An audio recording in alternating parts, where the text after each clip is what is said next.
নমস্কার, আমি স্বর্ণালী মিশ্র। এনি 24 চ্যানেলে আপনাদের সবাইকে স্বাগত জানাচ্ছি। বিশ্ব সিলেটি পরিষদ পরিবারের দ্বিতীয় বর্ষপূর্তি উৎসব উদযাপন। বিশ্ব সিলেটি পরিষদ পরিবারের দ্বিতীয় বর্ষপূর্তি উদযাপিত হয় বুধবার শিলচর প্রেস ক্লাবে। অনুষ্ঠানের সূচনায় এদিন প্রদীপ প্রজ্বলন করেন উপস্থিত অতিথি সদস্যরা এবং পরিষদের মহিলারা উলুধ্বনি দিয়ে দুর্গার প্রতিকৃতিতে ধান দুব্বা এবং ফুল অর্পণ করেন। উদ্বোধনী সঙ্গীত পরিবেশন করেন সীমাপুর কায়স্থ। উল্লেখ্য, অনুষ্ঠানে বক্তব্য রাখেন গ্রুপের মুখ্য সদস্য মানস চক্রবর্তী, প্রণব ভট্টাচার্য, পীযূষ দাস, বিপ্লব পাল চৌধুরী, নরহরি দেব প্রমুখ। শিশু শিল্পী অরিত্রী সামন্ত কবিতা পাঠ করে। এছাড়া এদিন সঙ্গীত পরিবেশন করেন প্রণব দেব, গৌতম নন্দী, নরহরি দেব। উপস্থিত মহিলারা ধামাইল নৃত্য পরিবেশন করেন।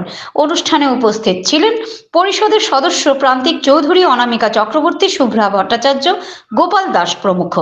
শিলচর থেকে মৃদুলা ভট্টাচার্যের রিপোর্ট। আপনারা দেখছেন এনি 24 চ্যানেল।